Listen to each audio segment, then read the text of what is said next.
Practice set यूटेरिया का volume 2 book लाया हूँ दोस्तों।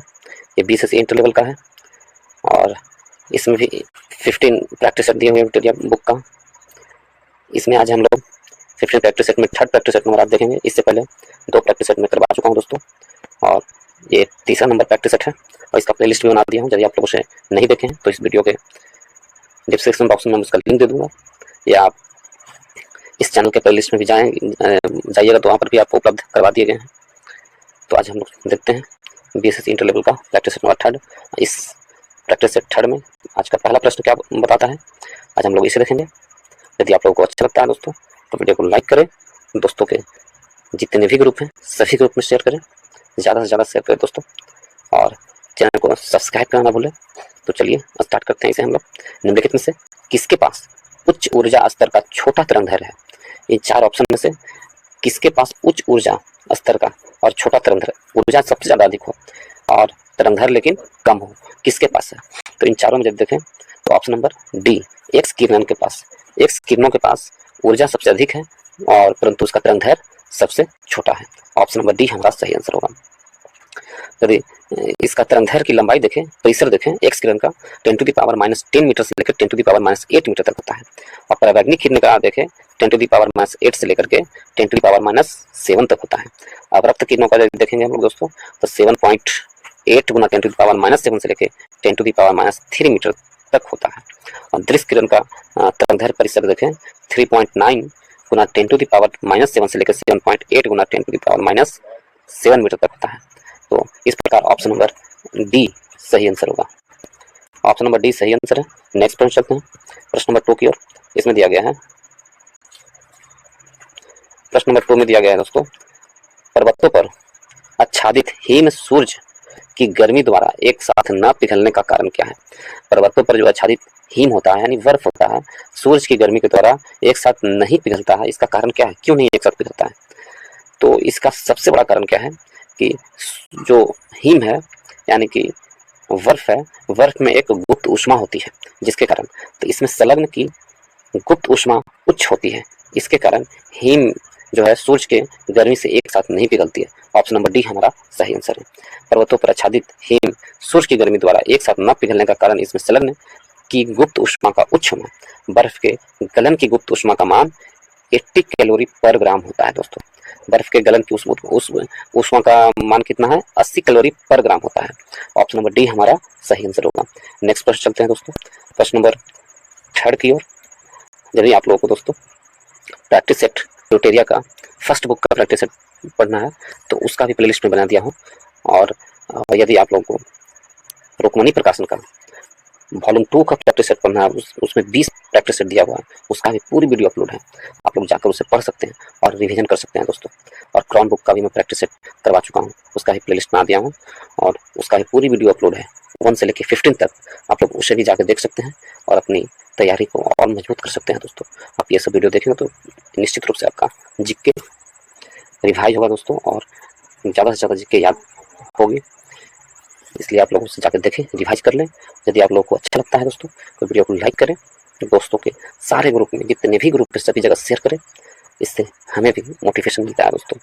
आप लोग जितना ज़्यादा से ज़्यादा शेयर करते हैं वीडियो बनाने का और भी बेहतर वीडियो बनाने का मोटिवेशन मिलता है। और चैनल को सब्सक्राइब करें, जितना सब्सक्राइब करिएगा उतना बेहतर है दोस्तों हमारे लिए, इसलिए वीडियो को ज़्यादा से ज़्यादा शेयर करें, सब्सक्राइब करें और वीडियो को लाइक करना बोले। तो चलिए, यदि आप लोगों को अच्छा लगता है तो ज़्यादा से ज़्यादा शेयर करें। तो चलिए आगे प्रश्न पे चलते हैं हम लोग प्रश्न नंबर 3 की ओर। प्रश्न नंबर 3 में दिया गया है, अंडाशय द्वारा कौन सा कार्य किया जाता है? तो अंडाशय द्वारा कौन सा कार्य किया जाता है ये दिया गया है। तो प्रोजेस्टेरॉन का स्राव नहीं, एस्ट्रोजन का स्राव, डिंब का निर्माण, इनमें से सभी। तो अंडाशय के द्वारा इनमें से सभी कार्य किया जाता है। प्रोजेस्टेरॉन का स्रावन करना अंडाशय के द्वारा होता है, एस्ट्रोजन का स्रावन करना अंडाशय के द्वारा होता है, डिंब का निर्माण करना अंडाशय के द्वारा होता है, इनमें से सभी। ऑप्शन नंबर डी हमारा सही आंसर। अंडाशय का ये सभी कार्य है। अंडाशय द्वारा प्रोजेस्टेरॉन का स्रावन करना, ये सभी चीज होता है अंडाशय के द्वारा। अंडाशय यानी ओवरी का कार्य एस्ट्रोजन, प्रोजेस्टेरॉन, रिलैक्सिन जैसे महिला हार्मोन का स्राव करती है। एस्ट्रोजन, प्रोजेस्टेरॉन और रिलैक्सिन ये स्त्री हार्मोन है, ठीक है। अंड जनन की प्रक्रिया द्वारा अणु का निर्माण, वृषण का कार्य का निर्माण, ठीक है, ये ओवरी का ही कार्य है। अंड जनन की प्रक्रिया द्वारा अंडाणु का निर्माण करना इसका भी कार्य होता है। यदि वृषण टेस्टी का क्या कार्य है? वृषण का तो शुक्र जनन प्रक्रिया द्वारा शुक्राणुओं का निर्माण एवं टेस्टोस्टेरोन हार्मोन का स्राव करना, ये पुरुष हार्मोन का स्राव करता है। ठीक है, टेस्टोस्टेरोन आपसे पूछ लिया जाए टेस्टोस्टेरोन कौन सा हार्मोन है, पुरुष का या महिला का, तो टेस्टोस्टेरोन आपको महिला पुरुष हार्मोन है। तो ये भी याद रखना है, महिला हार्मोन कौन कौन सा है? प्रोजेस्टेरोन, एस्ट्रोजन ये स्त्री हार्मोन है, और पुरुष हार्मोन टेस्टोस्टेरोन है। थर्ड का आंसर क्या होगा? ऑप्शन नंबर डी हमारा सही आंसर होगा। नेक्स्ट प्रश्न चलते हैं दोस्तों, 4 नंबर प्रश्न में। ब्रायोफाइट में बीजाणु मातृ कोशिका होती है। तो ब्रायोफाइट में बीजाणु मातृ कोशिका किसमें होती है? तो ब्रायोफाइट में बीजाणु मातृ कोशिका द्विगुणित होती है। ऑप्शन नंबर बी हमारा सही आंसर है। ब्रायोफाइट में बीजाणु मातृ कोशिका द्विगुणित होती है। ऑप्शन नंबर बी सही आंसर है। ठीक है, ऑप्शन नंबर बी, ब्रायोफाइट में बीजाणु गुणित होती है। बीजाणु मातृ कोशिकाएं अनुसूत्री विभाजन से गुजरती है। बीजाणु मातृ कोशिकाएं स्पोरोगियम के भीतर निर्मित होती है। ब्रायोफाइटा का पादप जगत का उभयचर कहा जाता है। ब्रायोफाइटा को उदाहरण है लीवर और मॉस। ब्रायोफाइटा वनस्पति जगत का सबसे बड़ा वर्ग है दोस्तों। ऑप्शन नंबर बी हमारा सही आंसर है। ब्रायोफाइटा में जीवाणु मातृ कोशिका होती है, द्विगुणित होती है। ऑप्शन नंबर बी सही आंसर। नेक्स्ट प्रश्न चलते हैं, प्रश्न नंबर 5 की ओर। आणविक ऑक्सीजन का पत्तियों से निकलना कौन सी भौतिक क्रिया है? आणविक ऑक्सीजन का पत्तियों से निकलना कौन सी भौतिक क्रिया है? यदि इसे देखें तो ये विसरण है। ऑप्शन नंबर ए हमारा सही आंसर है। पत्तियों से जो ऑक्सीजन निकलता है वो विसरण के माध्यम से निकलता है, विसरण के माध्यम से निकलता है। ऑप्शन नंबर ए सही आंसर है, विसरण के माध्यम से। ठीक है, विसरण होता है दो से अधिक पदार्थों का स्वतः एक दूसरे से मिलकर समान मिश्रण बनाने की क्रिया को विसरण कहते हैं। विसरण की क्रिया पदार्थों के परमाणु, अणु या आयनों की अनियमित गति का कारण होती है। विसरण एक अपरिवर्तनीय क्रिया है। विसरण का गुरुत्वाकर्षण और उत्प्लावन तक का कोई प्रभाव नहीं पड़ता है, कोई प्रभाव नहीं पड़ता है दोस्तों। पौधों द्वारा अनावश्यक जल को वाष्प के रूप में शरीर से बाहर निकालने की क्रिया को वाष्पोत्सर्जन कहते हैं। वाष्पोत्सर्जन कहते हैं। पौधों द्वारा अनावश्यक जल को वाष्प के रूप में शरीर से बाहर निकालना क्या कहलाता है? वाष्पोत्सर्जन कहलाता है। ठीक है, तो विसरण के माध्यम से ऑक्सीजन का पत्तियों से निकलना कौन सी भौतिक क्रिया? तो विसरण है। ऑप्शन नंबर ए हमारा सही आंसर। 6 नंबर प्रश्न की ओर। प्रोटीन संश्लेषण की क्रियात्मक इकाई क्या है? तो प्रोटीन संश्लेषण की क्रियात्मक इकाई पॉलीसोम है। ऑप्शन नंबर बी हमारा सही आंसर है। पॉलीसोम प्रोटीन संश्लेषण की क्रियात्मक इकाई है। ऑप्शन नंबर बी सही आंसर है। नेक्स्ट प्रश्न चलते हैं दोस्तों, 7 नंबर प्रश्न की ओर। इसमें दिया गया है जब झूले पर बैठा हुआ कोई व्यक्ति उस पर खड़ा होता है तो झूले के दोलन आवृत्ति क्या होती है? तो दोलन आवृत्ति क्या हो जाएगी? यदि झूले पर बैठा हुआ व्यक्ति झूले पर खड़ा रहता है तो झूले का जो दोलन आवृत्ति है वो क्या होगी? बढ़ जाती है। झूले का दोलन आवृत्ति बढ़ जाती है। ऑप्शन नंबर बी हमारा सही आंसर है। टी बराबर क्या होता है? टी बराबर होता है √L, अर्थात लंबाई बढ़ने पर टी बढ़ जाएगा, समय बढ़ जाएगा। लंबाई बढ़ेगा तो समय बढ़ेगा, यही कारण है। यदि कोई लड़की झूला झूलते समय खड़ी हो जाती है तो उसका गुरुत्वीय केंद्र ऊपर उठ जाएगा और प्रभावी लंबाई घट जाएगी, जिससे झूला का आवर्तकाल घट जाएगा, अर्थात झूला जल्दी जल्दी दोलन करने लगेगा। तो हमसे क्या बताया गया है? कोई व्यक्ति उस पर खड़ा होता है तो झूले के दोलन की आवृत्ति क्या होगी? बढ़ जाएगी। दोलन की आवृत्ति बढ़ जाएगी, लेकिन उसका आवर्तकाल जो है वो घट जाएगा, ये याद रखना है। तो ऑप्शन नंबर बी हमारा सही आंसर होगा। 8 नंबर प्रश्न पर चलते हैं। इसमें दिया गया है जब सोडियम और क्लोरीन अभिक्रिया करते हैं तब ऊर्जा क्या होती है? जब सोडियम और क्लोरीन अभिक्रिया करती है तो उत्पन्न होती है तथा आणिक बंधन बनाता है। तो क्या होता है? उत्पन्न होती है तथा आणिक बंधन बनाता है। ऑप्शन नंबर ए हमारा सही आंसर है। उत्पन्न होती है तथा आणिक बंधन बनाता है। ऑप्शन नंबर ए सही आंसर है। सोडियम सरलता से इलेक्ट्रॉन त्यागता है तथा क्लोरीन इलेक्ट्रॉन ग्रहण करता है। इस प्रकार इलेक्ट्रॉन के ग्रहण एवं त्याग के कारण एक बंधन का निर्माण करते हैं। इसे आणिक बंधन कहा जाता है। इसे क्या कहते हैं? आणिक बंधन। एक त्याग कर रहा है, दूसरा ग्रहण कर रहा है, इन दोनों के संयोग से जो बंधन बनता है उसे आणिक बंधन कहा जाता है। ठीक है, तो ऑप्शन नंबर ए हमारा सही आंसर है। नेक्स्ट प्रश्न चलते हैं दोस्तों, प्रश्न नंबर 9 की ओर। इसमें दिया गया है निम्नलिखित में से नाइट्रोजन के किस ऑक्साइड 9 नंबर प्रश्न दिया हुआ निम्नलिखित में से नाइट्रोजन के किस ऑक्साइड का उपयोग निश्चेतक के रूप में किया जाता है? निश्चेतक के रूप में कौन से ऑक्साइड का प्रयोग किया जाता है? तो N2O का प्रयोग किया जाता है निश्चेतक के रूप में। ऑप्शन नंबर ए हमारा सही आंसर होगा। ऑप्शन नंबर ए सही आंसर होगा। नाइट्रोजन के सामान्यतः निम्न ऑक्साइड होते हैं, NO2, NO2, N2, NO, NO2, N2O और N2O5। NO2 बोरॉन गैस कहा जाता है। यह प्रकाश रासायनिक धूम का प्रमुख घटक होता है। तो ऑप्शन नंबर क्या होगा? ए आंसर सही आंसर होगा। ऑप्शन नंबर ए सही आंसर है। कौन नाइट्रोजन के ऑक्साइड कौन सा है? तो N2O जो निश्चितक रूप में काम किया जाता है। ऑप्शन नंबर ए हमारा सही आंसर है। नेक्स्ट प्रश्न चलते हैं दोस्तों।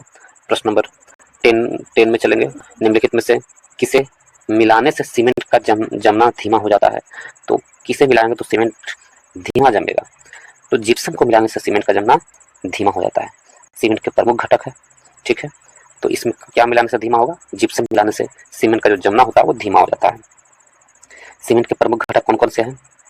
चूना, चूना जिसका CaO हो गया, सिलिकॉन, सिलिका जिस SiO2, gypsum CaSO4 into 2H2O, alumina Al2O5, Al2O2 alumina का, एवं मैग्नीशियम ऑक्साइड MgO ये सीमेंट का क्या है? प्रमुख घटक है। जिप्सम समानता कैल्शियम सल्फेट डाइहाइड्रेट होता है। जिप्सम क्या होता है? Calcium sulphate dihydrate. यह सामान्य रूप से प्लास्टर ऑफ पेरिस के निर्माण में तथा क्षारीय मृदा की खेती योग्य बनाने में उपयोग किया जाता है। क्षारीय मृदा यदि है उसको उस खेती को योग्य बनाने में, खेती योग्य बनाने में जिप्सम का भी प्रयोग किया जाता है। सीमेंट में एल्यूमिना की मात्रा अधिक होने पर यह तुरंत जम जाता है। सीमेंट में CaO यानी चूना की मात्रा अधिक होने पर इसमें तुरंत दरार पड़ जाती है। यदि सीमेंट में ज़्यादा चूना होगा तो दरार पड़ जाएगी, और सीमेंट में ज़्यादा सिलिका होगी, एल्यूमिना होगी तो सीमेंट तुरंत जम जाएगी, ठीक है। और सीमेंट को कम धीरे धीरे जमने के लिए क्या मिलाया जाता है? तो जिप्सम का प्रयोग करते हैं ताकि सीमेंट धीरे धीरे मिले। ऑप्शन नंबर ए हमारा सही आंसर होगा। 11 नंबर प्रश्न पर चलते हैं दोस्तों। 11 में दिया गया है 11Na22 से 1 बीटा उत्सर्जन के बाद बनने वाला पदार्थ है। तो उससे उत्सर्जन के बाद बनने वाला पदार्थ कौन सा है? Mg है। ऑप्शन नंबर ए हमारा सही आंसर है। नेक्स्ट प्रश्न चलते हैं दोस्तों। इसमें दिया गया है इमली में कौन सा अम्ल है? यदि इमली में अम्ल के बारे में पूछा कौन सा अम्ल पाया जाता है, तो इमली में टार्टरिक अम्ल पाया जाता है। ऑप्शन नंबर ए हमारा सही आंसर होगा। टार्टरिक अम्ल इमली में पाया जाता है, और ऑप्शन नंबर ए सही आंसर है। कुछ और अम्लों का स्रोत देख लेते हैं। देखिए जैसे लैक्टिक अम्ल, लैक्टिक अम्ल दूध के खट्टे होने के कारण, दही खट्टा होता है, दूध खट्टा होता है, तो लैक्टिक अम्ल के कारण, लैक्टिक अम्ल के कारण किसका? लैक्टिक अम्ल, ठीक है। यदि हम लोग सिट्रिक अम्ल देखें तो खट्टे फलों में सिट्रिक अम्ल पाया जाता है, खट्टे फलों में, ठीक। सिट्रिक फल खट्टे फलों में पाया जाता है। और यदि आप लोग को बेंजोइक अम्ल के बारे में बताया तो बेंजोइक अम्ल घास में पाया जाता है, बेंजोइक अम्ल। मैलिक अम्ल सेब में पाया जाता है।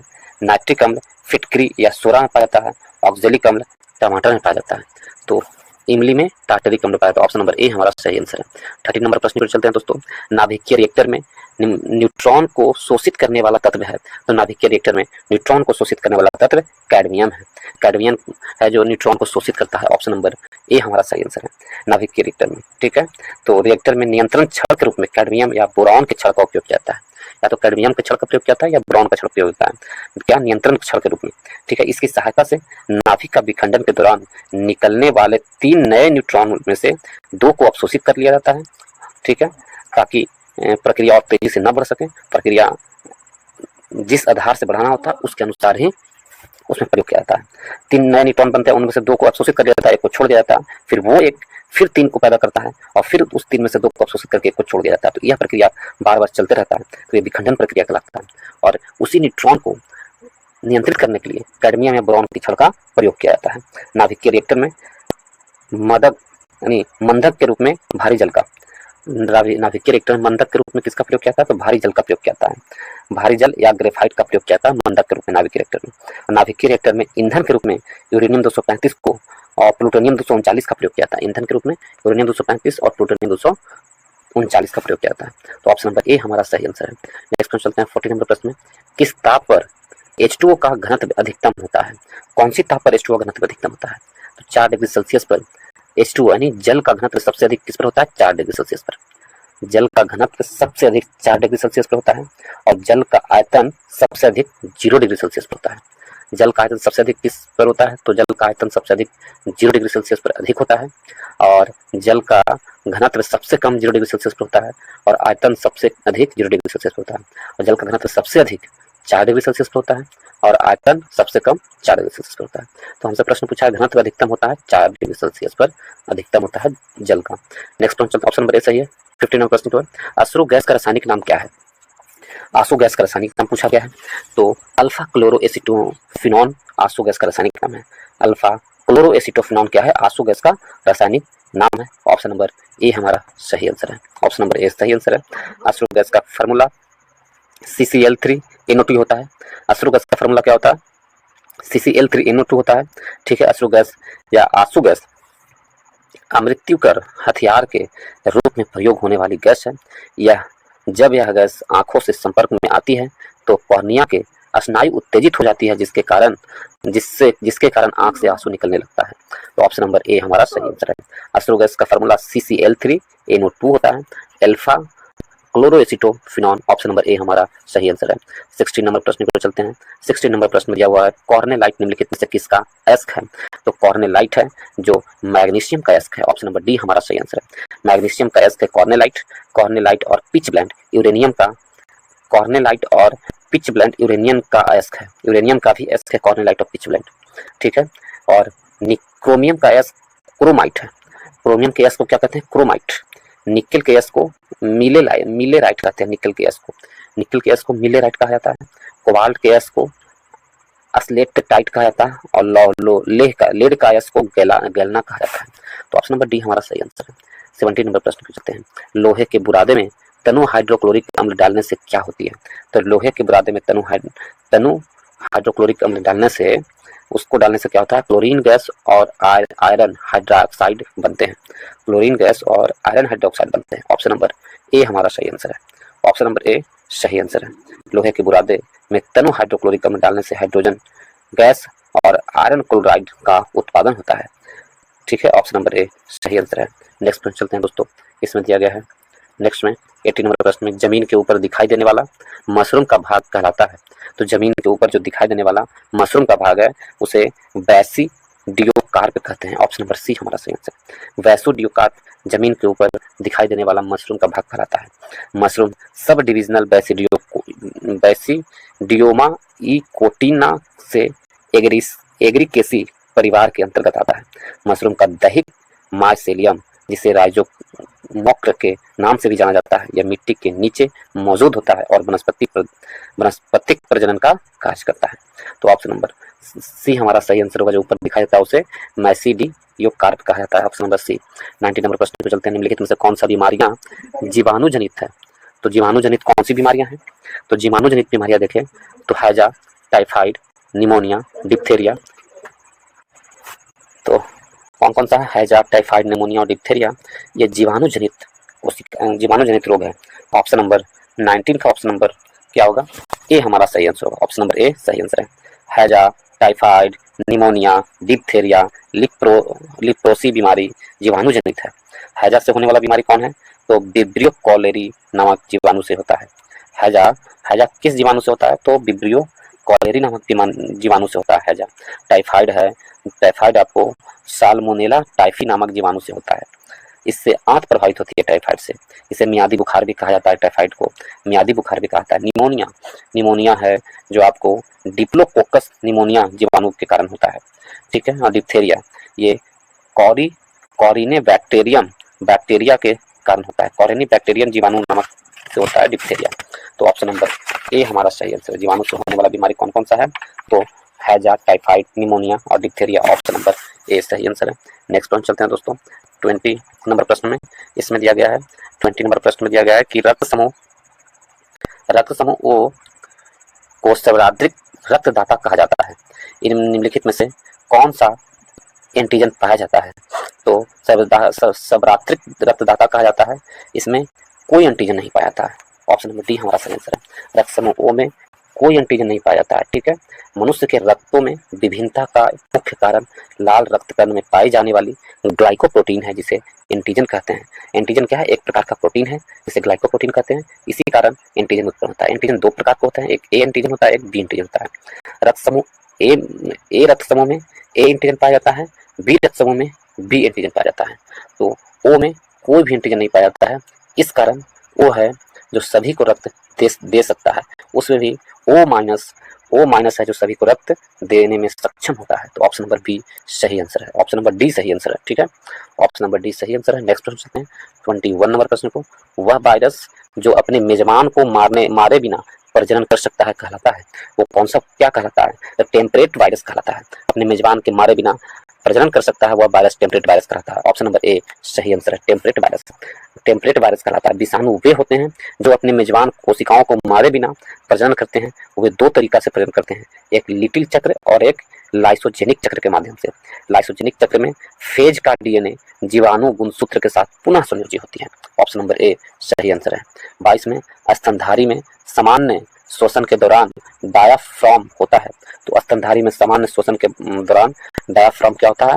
इनमें से सभी, धनुषाकार भी होता है डायाफ्राम, चपटा भी होता है और नीचे धंसा हुआ वो भी होता है। ऑप्शन नंबर डी सही आंसर है, डायाफ्राम इनमें से सभी होता है। नेक्स्ट प्रश्न चलते हैं दोस्तों, नेक्स्ट प्रश्न की ओर। देखिए इसमें कुछ 23 नंबर प्रश्न में कुछ है, तो हम लोग देखेंगे इसमें भी कि मानव शरीर की सबसे बड़ी ग्रंथि कौन सी है होती है। तो मानव शरीर की सबसे बड़ी ग्रंथि के बारे में यदि हम देखें तो सबसे बड़ी ग्रंथि यदि देखें तो वह कृत होता है। मानव शरीर की सबसे बड़ी ग्रंथि यकृत होता है। तो ऑप्शन नंबर बी हमारा सही आंसर होगा, ऑप्शन नंबर बी सही आंसर होगा। यदि यकृत को देखें, यकृत का वजन कितना होता है? तो 1.5 से लेके 2 kg तक यकृत का वजन होता है। 1.5 kg से लेके 2 kg तक होता है। यकृत प्रोटीन के उपापचय में सक्रिय रूप में भाग लेता है। यकृत प्रोटीन के उपापचय में सक्रिय रूप से भाग लेता है। यकृत प्रोटीन की अधिकतम मात्रा को कार्बोहाइड्रेट में परिवर्तित कर देती है। भोजन में वसा की कमी होने पर यकृत कार्बोहाइड्रेट के कुछ भागों को वसा में परिवर्तित कर देता है। यकृत फाइब्रोजोनिक नामक प्रोटीन का उत्पादन करता है जो रक्त का थक्का बनाने में मदद करती है। तो ऑप्शन नंबर बी हमारा सही आंसर है, यकृत सबसे बड़ी ग्रंथि है। नेक्स्ट प्रश्न चलते हैं 24 नंबर प्रश्न में। विटामिन ई महत्वपूर्ण स्रोत है, किसके महत्वपूर्ण स्रोत है विटामिन ई? तो विटामिन ई है जो अंकुरित अनाजों से जो मिलता है वो सबसे महत्वपूर्ण स्रोत है विटामिन ई। अंकुरित अनाजों से जो मिलता है उसमें सबसे अधिक मात्रा में विटामिन ई पाए जाते हैं। ऑप्शन नंबर सी हमारा सही आंसर है, ऑप्शन नंबर सी सही आंसर है। विटामिन ई का रासायनिक नाम टोकोफेरॉल होता है। विटामिन ई का रासायनिक नाम क्या होता है? टेकोफेरॉल। इसकी कमी से जनन शक्ति कम होती है। तो ऑप्शन नंबर सी हमारा सही आंसर है। नेक्स्ट प्रश्न फिर चलते हैं दोस्तों। इसमें दिया गया है निम्नलिखित में से किस युग में खुला परिसंचरण तंत्र पाया जाता है? तो खुला परिसंचरण तंत्र कॉकरोच और केकड़ा में पाया जाता है। ऑप्शन नंबर सी हमारा सही आंसर होगा। कॉकरोच और केकड़ा में क्या पाया जाता है? खुला परिसंचरण तंत्र पाया जाता है। ऑप्शन नंबर ए सी हमारा सही आंसर है, ऑप्शन नंबर सी सही आंसर है। कॉकरोच और केकड़ा में, कॉकरोच और केकड़ा, कॉकरोच और सिल्वर फिश में खुला परिसंचरण तंत्र पाया जाता है। कॉकरोच आर्थ्रोपोडा संघ का जीव है। कॉकरोच कौन सा है? तो आर्थ्रोपोडा संघ का जीव है कॉकरोच। ठीक है, और कॉकरोच के हृदय में 13 कक्ष होते हैं दोस्तों। कॉकरोच के हृदय में कितने कक्ष होते हैं? 13 कक्ष होते हैं। जैसे मनुष्यों के हृदय में 4 कक्ष होते हैं, उसी तरह कॉकरोच के हृदय में 13 कक्ष होते हैं। आर्थ्रोपोडा संघ के प्रमुख लक्षण क्या होते हैं? शरीर 3 भागों में विभक्त होती है, सिर, वक्ष और उदर। इनके पाद संधि युक्त होते हैं, इनके जो पैर होते हैं जुड़े होते हैं, ठीक है, एक दूसरे से। रुधिर परिसंचरण तंत्र खुले प्रकार का होता है, ये सब आर्थ्रोपोडा संघ का लक्षण है। और इनकी देह गुहा हीमोसील कहलाती है। ट्रैकिया गिल्स या बुक लंग्स सामान्य सतह अधिक श्वसन अंग होता है। यह प्रायः एक लिंगी होती है एवं निषेचन शरीर के अंदर होता है। उदाहरण के लिए तिलचट्टा, झींगा मछली, केकड़ा, खटमल, मक्खी, मच्छर, मधुमक्खी, टिड्डी आदि ये सब क्या है? आर्थ्रोपोडा संघ के जनजाति है। तो ऑप्शन नंबर सी हमारा सही आंसर है। नेक्स्ट प्रश्न चलते हैं दोस्तों। नेक्स्ट में दिया गया है कि मोहनजोदड़ो से प्राप्त नर्तक की मूर्तियां किस धातु से बनी थी? मोहनजोदड़ो से प्राप्त नर्तक की मूर्तियां काष्ठ धातु की बनी थी। ऑप्शन नंबर सी हमारा सही आंसर है। यदि आप लोग दोस्तों इसी तरह प्राचीन हिस्ट्री पढ़ना चाहते हैं या मॉडर्न हिस्ट्री पढ़ना चाहते हैं या मध्यकालीन हिस्ट्री पढ़ना चाहते हैं तो मैं घटना चक्र बुक से पूछे गए प्रश्नों का पूरा संग्रह लाया हूं दोस्तों। आप उसे चैप्टर वाइज आप देख सकते हैं। मैं चैप्टर वाइज वीडियो अपलोड कर चुका हूं और उसका तीनों इतिहास का अलग अलग प्लेलिस्ट मैं डाल दिया हूं दोस्तों, और सभी का चैप्टर वाइज वीडियो अपलोड है। यदि आप लोग उसे देखना चाहते हैं तो उस प्लेलिस्ट में जाएं, वहाँ पर आपको वीडियो उपलब्ध मिलेगी, या मैं इसे डिस्क्रिप्शन बॉक्स में डाल दूंगा।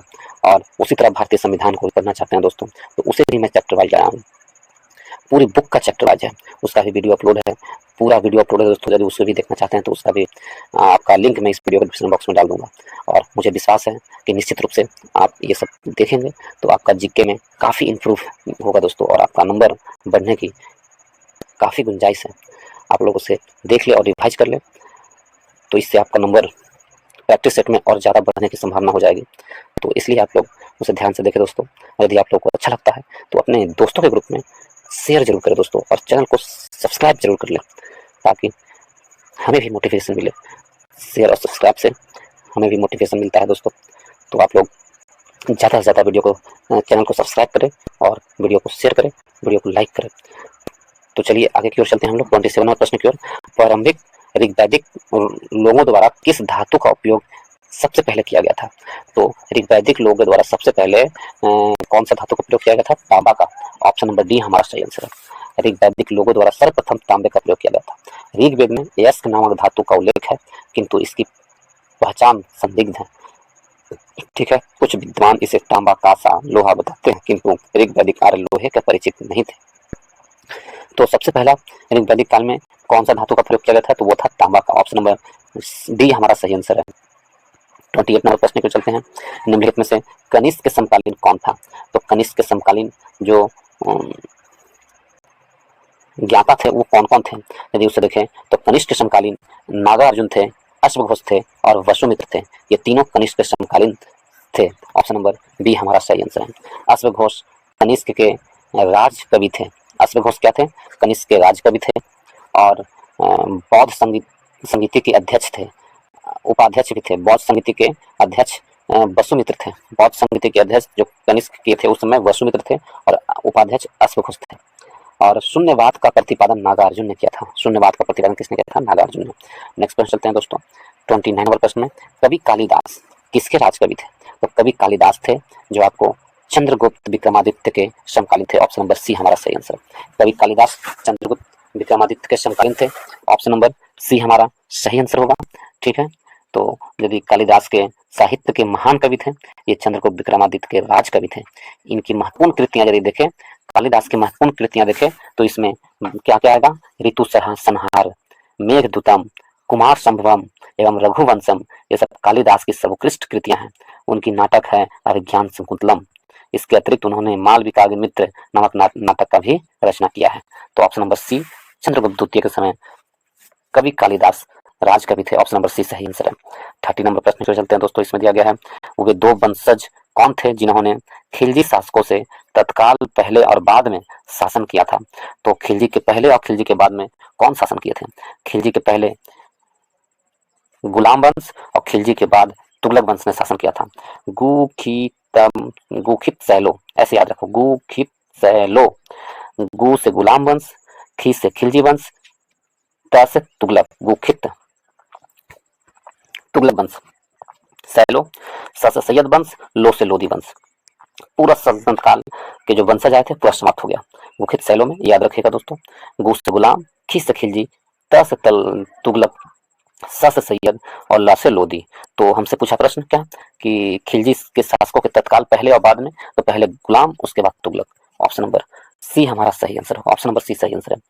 खिलजी वंश 1290 से लेके 1320 ईस्वी तक शासन किया है। 1290 से 1320 ईस्वी तक खिलजी वंश, और खिलजी वंश से पहले गुलाम वंश ने 1206 से लेकर 1290 ईस्वी तक शासन किया। उसके बाद खिलजी वंश के बाद तुगलक वंश आता है 1320 से लेकर 1412 ईस्वी तक। पूरे सल्तनत काल में सबसे अधिक कौन सा वंश शासन किया है? तो वह तुगलक वंश है। सबसे अधिक समय तक शासन करने वाला सल्तनत काल में तुगलक वंश है, और सबसे कम समय तक वो था कौन? तो खिलजी वंश। नेक्स्ट प्रश्न चलते हैं दोस्तों। इसमें आंसर हमारा क्या होगा? आंसर होगा सी। नेक्स्ट प्रश्न, प्रश्न नंबर 31 की ओर देखते हैं हम लोग।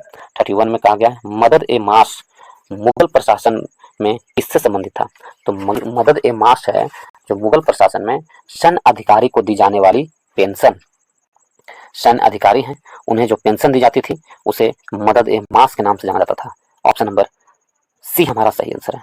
मदद ए मास मुगल प्रशासन में सैन्य अधिकारी को दी जाने वाली पेंशन होता था। ऑप्शन नंबर सी सही आंसर है। नेक्स्ट प्रश्न चलते हैं इसमें 32 नंबर प्रश्न में। अकबर ने तीर्थ यात्रा कर किस वर्ष बंद किया?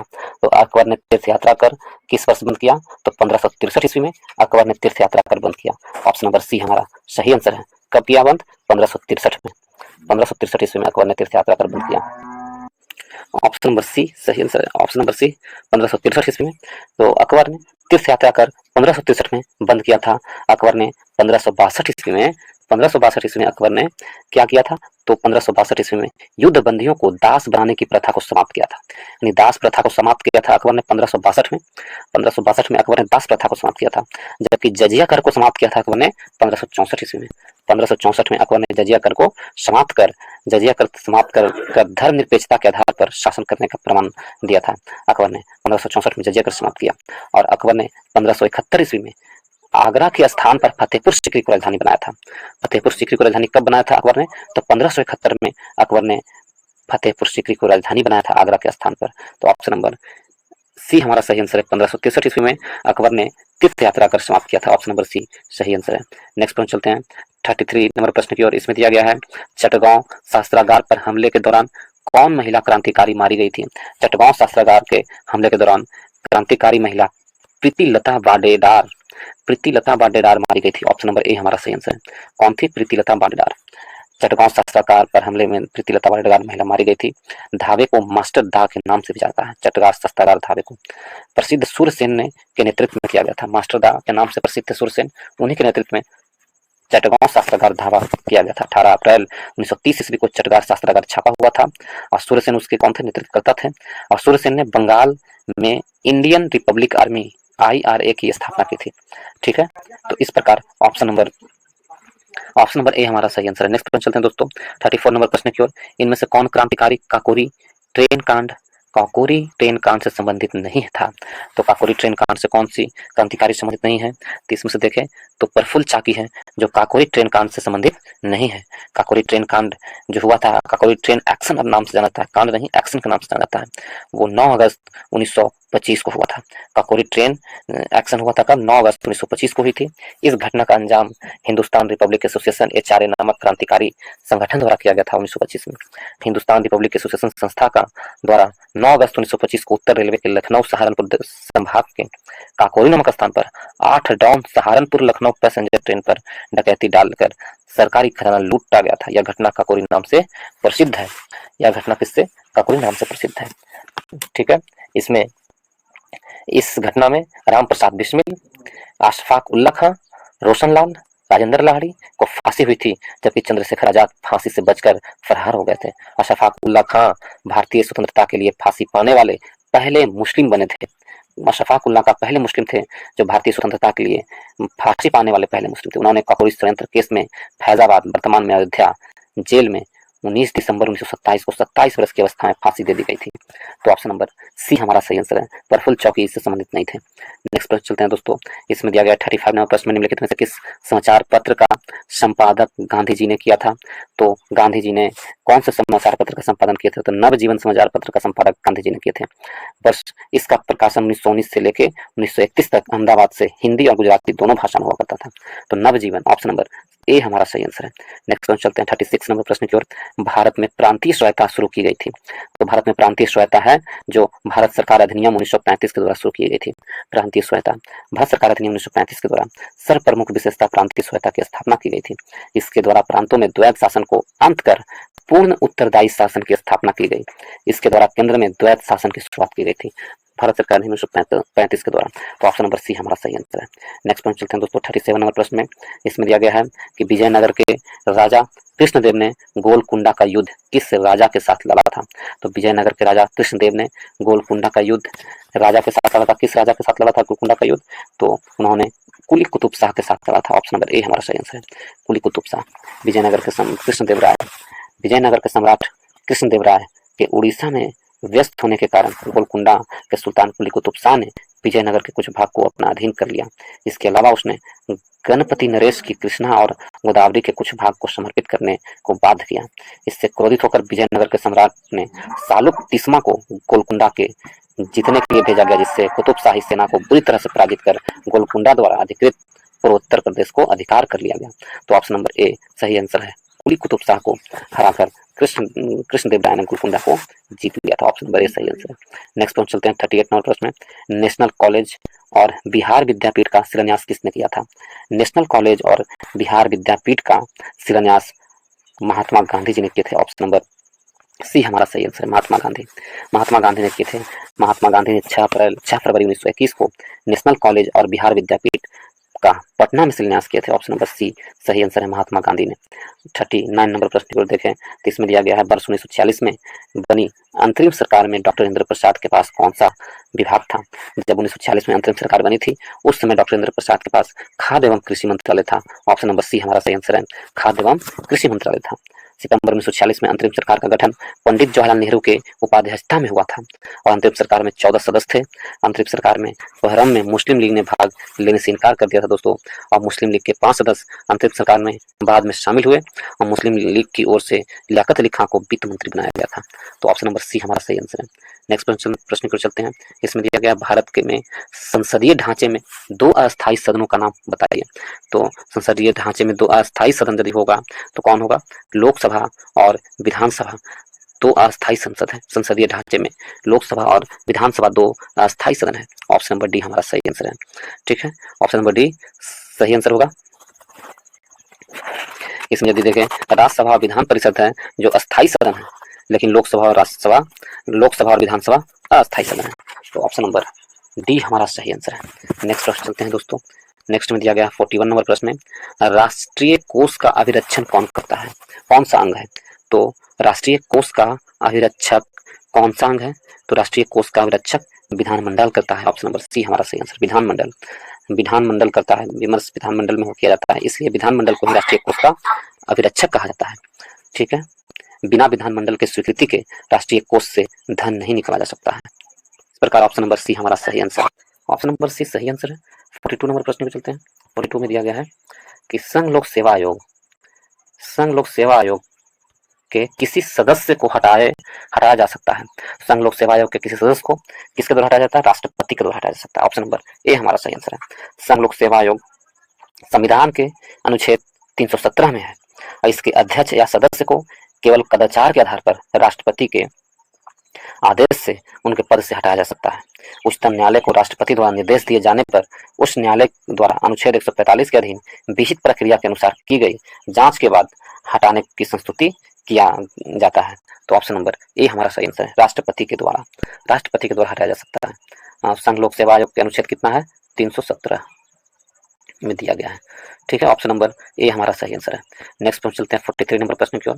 इसमें दिया गया है दोस्तों 43 नंबर प्रश्न में, निम्नलिखित में से भारत संघ का सहज राज्य तथा बाद में पूरा राज्य बन गया था। तो सह राज्य और बाद में पूरा राज्य बनने वाला वो राज्य कौन है, सिक्किम है। ऑप्शन नंबर डी हमारा सही आंसर है। भारतीय संविधान के 36वें संशोधन द्वारा वर्ष 1975 में सिक्किम का संरक्षित राज्य का दर्जा समाप्त कर उसे भारत संघ में एक 22वां राज्य के रूप में प्रवेश किया गया और इस संशोधन के परिणाम स्वरूप सिक्किम में राजतंत्र की समाप्ति कर लोकतांत्रिक सरकार की स्थापना की गई थी। तो वो सिक्किम राज्य था। ऑप्शन नंबर डी हमारा सही आंसर है। 44 नंबर प्रश्न में इसमें दिया गया है कि किसने प्रभावक समूह के विधानमंडल का तीसरा सदन माना है। विधानमंडल को तीसरा सदन किसने माना है, तो एच.एन. फाइनर ने विधानमंडल को तीसरा समूह माना है। ऑप्शन नंबर बी हमारा सही आंसर होगा। ऑप्शन नंबर बी सही आंसर है वो। नेक्स्ट प्रश्न चलते हैं दोस्तों। इसमें दिया गया है 45 नंबर प्रश्न की ओर। 45 में है, भारत के संविधान की प्रस्तावना किस देश से ली गई है। तो भारतीय संविधान की प्रस्तावना इनमें से कोई देशों से नहीं लिया गया, न तो जापान से, न ही जर्मनी से, न इंग्लैंड से। भारतीय संविधान की प्रस्तावना है आपको अमेरिका के संविधान से लिया गया है। इनमें से कोई नहीं, ऑप्शन नंबर डी सही आंसर है। भारतीय संविधान की जो प्रस्तावना है अमेरिका संविधान से लिया गया है, जबकि प्रस्तावना की जो भाषा है, भारतीय संविधान में जो प्रस्तावना का भाषा है वो ऑस्ट्रेलिया से लिया गया है। 2 प्रश्न बनते हैं, भारतीय संविधान में प्रस्तावना किस देश से लिया गया है, तो अमेरिका से। प्रस्तावना की भाषा किस देश से ली गई है, तो ऑस्ट्रेलिया से। ठीक है, प्रस्तावना 13 दिसंबर 1946 को पंडित जवाहरलाल नेहरू ने संविधान सभा में पेश किए थे। संविधान सभा में प्रस्तावना को 22 जनवरी 1947 को स्वीकार किया गया था। प्रस्तावना को संविधान का हृदय और आत्मा कहा जाता है। तो ऑप्शन नंबर डी हमारा सही आंसर है। 46 नंबर में, हिमाचल प्रदेश में स्थित दर्रा है, तो हिमाचल प्रदेश में जो स्थित दर्रा कौन सा है, सिपकिला दर्रा हिमाचल प्रदेश में स्थित दर्रा है दोस्तों। ऑप्शन नंबर ए हमारा सही आंसर होगा। सिपकिला है जो हिमाचल प्रदेश में स्थित है। सिपकिला हिमाचल प्रदेश का सिबरोह, हमने एक इसका ट्रिक बनाया है, सिबरोह। सी से सिपकिला, ब से बड़ा लाचका दर्रा, और रो से रोहतांग दर्रा और ह से हिमाचल प्रदेश। ये जो ट्रिक है, आपको हिमाचल प्रदेश में जो भी दर्रा पाए जाते हैं वो सारे दर्रा इसमें आ जाते हैं। शिव रो, सी से शिप्ला, ब से बड़वाचला, रो से रोहतांग और ह से हिमाचल प्रदेश। तो वो हो गया हिमाचल प्रदेश में पाए जाने वाला दर्रा का नाम पूरा का पूरा शिवरो। ठीक है, यदि हम इसमें देखें नाथुला दर्रा कहाँ पड़ता है, तो नाथुला दर्रा और जलेपला दर्रा ये दोनों आपको सिक्किम में पड़ता है। नाथुला और जलेपला दोनों सिक्किम में पाए जाते हैं, जबकि जोजिला दर्रा आपको लद्दाख में पाए जाते हैं। जोजिला कहाँ, लद्दाख में। तो हमसे पूछा है हिमाचल प्रदेश में, तो सीप किला, ऑप्शन नंबर ए हमारा सही आंसर है। 47 नंबर प्रश्न में निम्नलिखित में से कौन सा देश अमेजन नदी बेसिन का एक हिस्सा है। अमेजन नदी बेसिन का एक हिस्सा है कौन सा देश, यदि इसे देखें तो वेनेजुएला है जो अमेजन नदी देश का हिस्सा है। ऑप्शन नंबर बी हमारा सही आंसर है। अमेजन नदी का हिस्सा कौन है, वेनेजुएला। अमेजन नदी बेसिन ब्राजील, पेरू से निकलकर बोलीविया, इक्वाडोर, कोलंबिया आदि भाग में प्रवाहित होती है।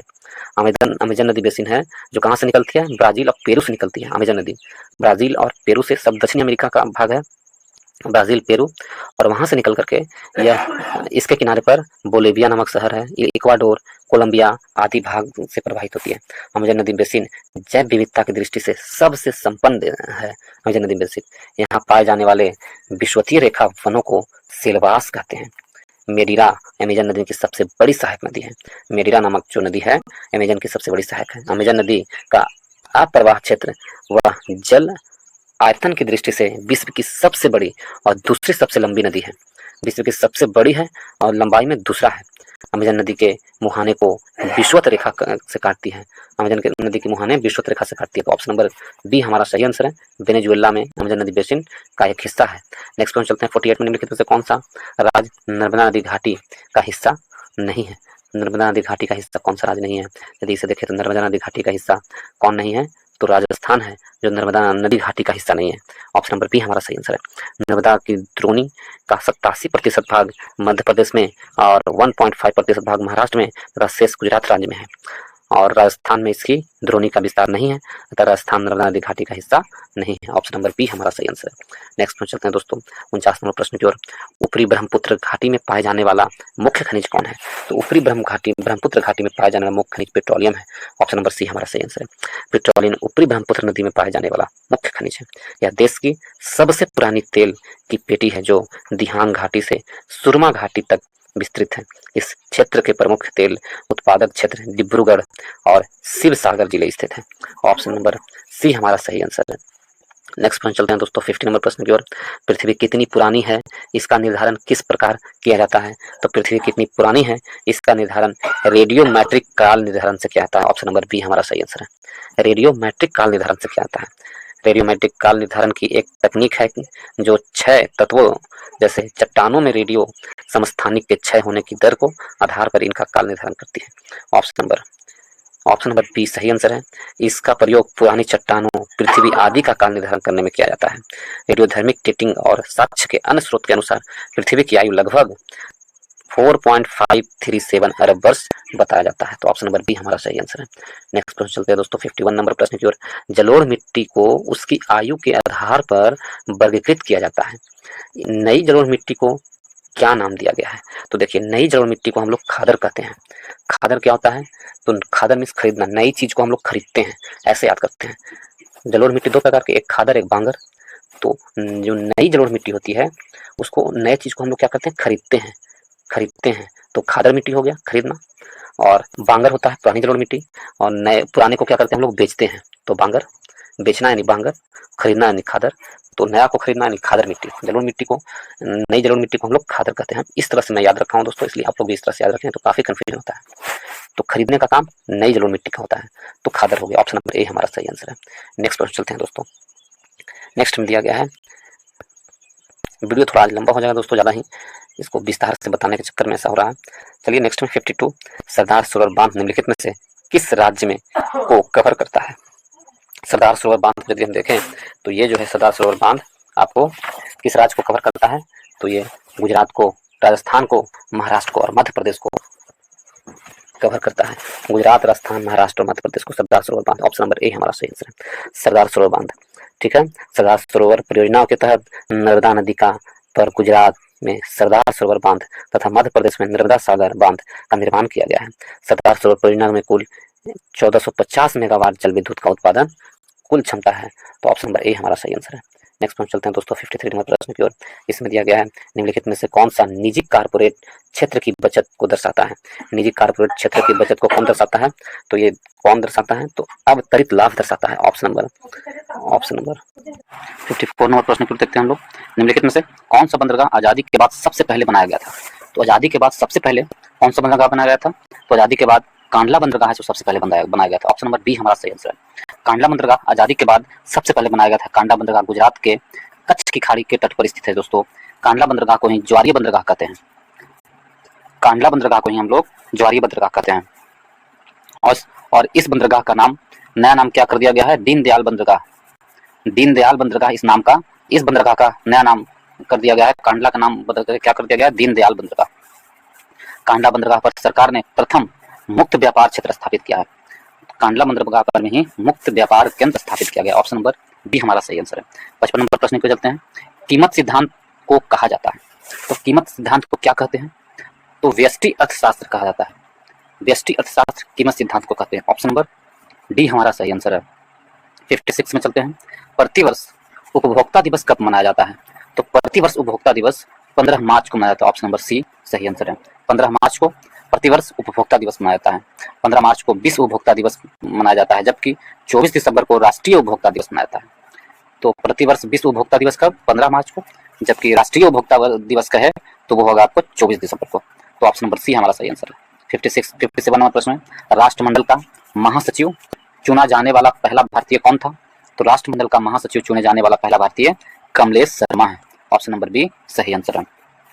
राष्ट्रमंडल का महासचिव चुने जाने वाला पहले भारतीय कमलेश शर्मा है। ठीक है, और वर्ष 2008 में राष्ट्रमंडल के महासचिव चुने गए थे।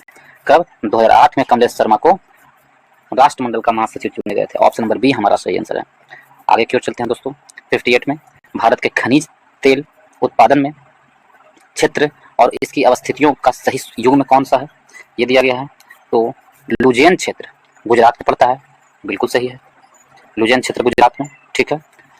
केजी बेसिन बंगाल की खाड़ी में, ये भी सही है। सुरमा घाटी असम में, ये भी सही है। तो इस प्रकार ऑप्शन नंबर डी सभी का सभी सही है। नेक्स्ट प्रश्न चलते हैं दोस्तों 59 नंबर प्रश्न में। टिहरी जल संधि या जल विद्युत परिसर किस राज्य में स्थित है। टिहरी जल विद्युत परिसर यदि हम देखें उत्तराखंड में स्थित है। टिहरी कहाँ है, उत्तराखंड में। ऑप्शन नंबर ए हमारा सही आंसर है। टिहरी जल विद्युत परियोजना उत्तराखंड में के भिलांगना एवं भागीरथी नदियों पर स्थित है। भिलांगना एवं भागीरथी नदी पर स्थित है टिहरी बांध। और इस परियोजना से जल विद्युत शक्ति प्राप्त होता है। ऑप्शन नंबर ए हमारा सही आंसर है। 60 नंबर प्रश्न में चलते हैं। पर्यावरण संरक्षण के लिए कौन सी अंतर्राष्ट्रीय एजेंसी कार्य कर रही है, तो पर्यावरण संरक्षण के लिए यूएनईपी कार्य कर रही है। विश्व पर्यावरण संरक्षण के लिए कौन काम कर रही है, तो UNEP, united nation environment programme. Option number C हमारे सही आंसर होगा। ऑप्शन नंबर सी सही आंसर है। नेक्स्ट पॉइंट चलते हैं दोस्तों, यूएनई होगा। ठीक है, आगे की ओर चलते हैं। यदि इसमें दिया गया है निम्नलिखित में से कौन सा पारिस्थितिकी तंत्र में गैसीय जैव भू रासायनिक चक्र नहीं है। पारिस्थितिकी तंत्र में गैसीय भू रासायनिक चक्र नहीं है, तो ऑक्सीजन चक्र है, नाइट्रोजन चक्र है, जबकि फास्फोरस चक्र गैसीय भू रासायनिक चक्र नहीं है। ऑप्शन नंबर सी हमारा सही आंसर है। जीव मंडल के जीवित और निर्जीव घटकों के बीच जैव अनुवांशिक पोषक तत्व के हस्तांतरण या वितरण के लिए जैव भू रासायनिक चक्र शब्द का उपयोग किया जाता है। ठीक है, इस चक्र में कार्बन चक्र, नाइट्रोजन चक्र और ऑक्सीजन चक्र होता है, जबकि फास्फोरस चक्र नहीं होता। ऑप्शन नंबर सी हमारा सही आंसर है। नेक्स्ट की ओर चलते हैं 62 नंबर प्रश्न की ओर। हरे पौधे सूर्य के प्रकाश की ऊर्जा का ग्रहण करते हैं और उसे खाद्य ऊर्जा में परिवर्तित करते हैं। तो हरे पौधे है सूर्य के प्रकाश की ऊर्जा का 1% ऊर्जा, सूर्य के जो जितना भी प्रकाश का ऊर्जा आ रहा है उसमें से 1% ग्रहण करते हैं, उसे खाद्य ऊर्जा में परिवर्तित करते हैं। ऑप्शन नंबर बी हमारा सही आंसर है। 63 नंबर प्रश्न को चलते हैं दोस्तों 63 में। ठीक है, आहार श्रृंखला में शाखावान्वित श्रृंखला को कहा जाता है। आहार श्रृंखला के शाखावान्वित श्रृंखला को क्या कहते हैं, आहार जाल कहते हैं। ऑप्शन नंबर बी हमारा सही आंसर है। आहार शाखावान्वित श्रृंखला को आहार जाल कहा जाता है। खाद्य जाल एक संपूर्ण समुदाय के सभी जीवों को संबंधित स्थापित करता है। पारिस्थितिकी तंत्र में ऊर्जा का प्रवेश, रूपांतरण तथा विसरण उष्मागति के नियमों के अनुसार होता है। किसके, उष्मागति के नियमों के अनुसार होता है। तो ऑप्शन नंबर बी आहार जाल कहा जाता है। नेक्स्ट प्रश्न चलते हैं दोस्तों 64 नंबर प्रश्न की ओर। कौन से मरुस्थल की जल दाब स्थितियों में विकसित होता है। तो कौन सी मरुस्थल की जल दाब स्थितियों में विकसित होता है? तो यह है जीरोफाइट मरुस्थलियों के जल दाब स्थितियों में विकसित होने वाला पौधे को या वनस्पति को क्या कहते हैं? ज़ेरोफाइटा कहते हैं। ऑप्शन नंबर ए हमारा सही आंसर है। ज़ेरोफाइटा पादप मरुस्थल है कि जल दाब स्थितियों में विकसित होने वाले ये पौधे अपनी अपनी सतह से रेजिन व मोम जैसे पदार्थ को साबित करते हैं ताकि पानी का वाष्पीकरण कम हो, जिसमें यह पादप मरुस्थलीय परिस्थिति में जीवित रह सके। उदाहरण के लिए कैक्टस, यूफोर्मिनिया, नागफनी, ये सब क्या है? आपको ज़ीरोफाइटा पादप के रूप में आते हैं। ऑप्शन नंबर ए हमारा सही आंसर है। 65 नंबर में यूरिया। 65 में कहा रहा निम्नलिखित में से कौन सी मल जल को जैविक अशुद्धियां का एक हिस्सा है? जैविक अशुद्धियां का हिस्सा कौन है? यूरिया है। ऑप्शन नंबर बी हमारा सही आंसर है, यूरिया है। नेक्स्ट में चलते हैं दोस्तों। नेक्स्ट में दिया गया है 66 में, इसमें केंद्रीय मंत्री अमित शाह ने किस स्थान पर देश के पहले नैनो डीएपी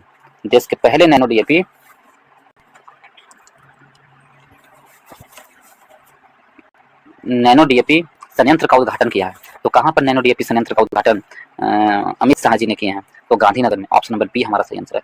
गुजरात के गांधीनगर में अमित शाह ने इफ्को के नैनो डीएपी संयंत्र का उद्घाटन किया है। ऑप्शन नंबर बी हमारा सही आंसर है। 67 में इंटरनेशनल पर्पल फेस्ट 2024 का आयोजन किस शहर में किया गया है? इंटरनेशनल पर्पल फेस्ट 2024 का आयोजन किस शहर में किया गया है? तो गोवा में किया गया है। गोवा के पणजी में इंटरनेशनल पर्पल फेस्ट 2024 का आयोजन गोवा के पणजी में किया गया है। ऑप्शन नंबर डी हमारा सही आंसर है, गोवा के पणजी में। नेक्स्ट प्रश्न चलते हैं दोस्तों। 68 नंबर प्रश्न में दिया गया है निम्नलिखित में से कौन सी सुमेलित नहीं है? त्योहार और महोत्सव के बारे में दिया गया है। सूरजकुंड शिल्प मेला कहाँ स्थित है? यदि ये देखें सूरजकुंड शिल्प मेला, हमसे पूछा कौन नहीं है, तो सूरजकुंड शिल्प मेला हरियाणा में, बिल्कुल सही है। हिम महोत्सव का आयोजन कहाँ हुआ था? तो उत्तराखंड में, ये गलत है। हिम महोत्सव का आयोजन दिल्ली में हुआ था, नई दिल्ली में। तो हमसे पूछा कौन गलत है? ऑप्शन नंबर बी गलत है। गंगा उत्सव नई दिल्ली में सही है। नुआखाई उड़ीसा में, ये भी सही है। कौन सही नहीं है? ऑप्शन नंबर बी सही नहीं है। ये हिम महोत्सव उत्तराखंड में नहीं है, नई दिल्ली में है। इस प्रकार ऑप्शन नंबर बी हमारा सही आंसर है। यदि हम देखें इसमें काला घोड़ा महोत्सव कहाँ होता है? तो महाराष्ट्र में काला घोड़ा महोत्सव होता है। अंतर्राष्ट्रीय ऊंट महोत्सव राजस्थान के बीकानेर में होता है, अंतर्राष्ट्रीय ऊंट महोत्सव। तो ऑप्शन नंबर बी हमारा सही आंसर है। नेक्स्ट पॉइंट चलते हैं दोस्तों। 69 में बीसीसीआई ने भारतीय महिला क्रिकेट टीम का मुख्य कोच किसे नियुक्त किया है? तो बीसीसीआई ने भारतीय महिला टीम का मुख्य कोच किसे नियुक्त किया है? तो वो है Amol Majumdar. Option number B हमारा सही आंसर है। अमोल मजुमदार को बीसीसीआई ने महिला टीम का कोच चुना है। ऑप्शन नंबर बी सही आंसर है। ठीक है, अमोल अनिल मजुमदार इनका पूरा नाम है, अमोल अनिल मजुमदार। नेक्स्ट प्रश्न चलते हैं 70 नंबर प्रश्न की ओर। कलर्स ऑफ डिवोशन पुस्तक के लेखक कौन है? तो इसका पुस्तक लेखक कौन है? Anita Bharat Shah. Colours of devotion पुस्तक के लेखक अनीता भरत शाह है। Anita Bharat Shah, option number A हमारा सही आंसर है। नेक्स्ट प्रश्न चलते हैं दोस्तों 71 नंबर प्रश्न में। भारत के राष्ट्रपति द्वारा कितने बच्चों को 6 श्रेणियों में प्रधानमंत्री राष्ट्रीय बाल पुरस्कार 2024 प्रदान किया गया है? प्रधानमंत्री राष्ट्रीय बाल पुरस्कार भारत में कुल 19 बच्चों को दिया गया है। ऑप्शन नंबर सी हमारा सही आंसर। कितने बच्चों को? 19 बच्चों को दिया गया। टोटल 19 बच्चों को दिया गया है प्रधानमंत्री राष्ट्रीय बाल पुरस्कार 2024 में। नेक्स्ट पॉइंट चलते हैं 72 नंबर प्रश्न में। 72 में दिया गया है दोस्तों कि भारत के पहले ग्राफीन केंद्र India innovation centre for graphy का उद्घाटन किस शहर में किया गया है? तो भारत के पहले ग्राफीन केंद्र India innovation centre for graphene का उद्घाटन किस शहर में किया गया है? तो इसका उद्घाटन कोचीन में किया गया है। ऑप्शन नंबर ए हमारा सही है, कोचीन में किया गया है। ऑप्शन नंबर ए सही आंसर है। 73 नंबर प्रश्न पे चलते हैं दोस्तों। 73 में कहा गया है कि फीफा वर्ल्ड कप 2023 के संदर्भ में कौन सा कथन सत्य है? फीफा वर्ल्ड कप 2023 के संबंध में कौन सा कथन सत्य है? तो सर्वश्रेष्ठ फीफा पुरुष खिलाड़ी 2023 लियोनेल मेसी को मिला है, अर्जेंटीना के हैं, बिल्कुल सही है। सर्वश्रेष्ठ फीफा पुरुष खिलाड़ी लियोनेल मेसी को मिला है, ये सही है। और सर्वश्रेष्ठ फीफा महिला खिलाड़ी एताना बोनमती को, जो बार्सिलोना की है एताना बोनमती, उन्हें दिया गया है सर्वश्रेष्ठ फीफा महिला खिलाड़ी का सर्वश्रेष्ठ एताना बोनमती को, तो ये भी सही है। और लियोनेल मेसी ने तीसरी बार यह अवार्ड अपने नाम किया है, तो ये भी सही है। लियोनेल मेसी ने इसे तीसरी बार यह अवार्ड लिया है, ये भी सही है। तो ऑप्शन नंबर डी सही होगा, सब का सब सही। ऑप्शन नंबर डी सही आंसर है। 73 का ऑप्शन नंबर डी सही आंसर है। नेक्स्ट पॉइंट चलते हैं दोस्तों 74 नंबर प्रश्न की ओर। 74 में कहा गया निम्नलिखित में से किस शहर को देश की पहली एआईसीटी के रूप में विकसित किया जाएगा? तो देश की पहली एआईसीटी के रूप में लखनऊ को विकसित किया जाएगा। ऑप्शन नंबर डी हमारा सही आंसर है। लखनऊ शहर को एआई के रूप में देश का पहला शहर विकसित किया जाएगा। ऑप्शन नंबर डी हमारा सही आंसर है। डी हमारा सही आंसर है। इस प्रकार ऑप्शन नंबर डी सही आंसर है। नेक्स्ट प्रश्न चलते हैं दोस्तों 75 नंबर प्रश्न की ओर। इसमें दिया गया है निम्नलिखित में से किसे हिंदी उपन्यास मुझे पहचानो के लिए 223 का साहित्य अकादमी पुरस्कार प्रदान किया गया है? मुझे पहचानो के लिए 223 का शांति का नोबेल 223 का साहित्य अकादमी पुरस्कार दिया गया है किसे? संजीव को। ऑप्शन नंबर सी हमारा सही आंसर है। संजीव को दिया गया है। ऑप्शन नंबर सी सही आंसर है। हिंदी भाषा में साहित्य पुरस्कार दिया गया है मुझे पहचानो के लिए हिंदी भाषा में किसे? संजीव को दिया गया है। मैथिली भाषा में बोध संकेतन के लिए उनकी उपन्यास, मैथिली भाषा में एक उपन्यास है बोध संकेतन, और उसके लेखक कौन है? बासुकी नाथ झा को मैथिली भाषा में साहित्य अकादमी पुरस्कार दिया गया है।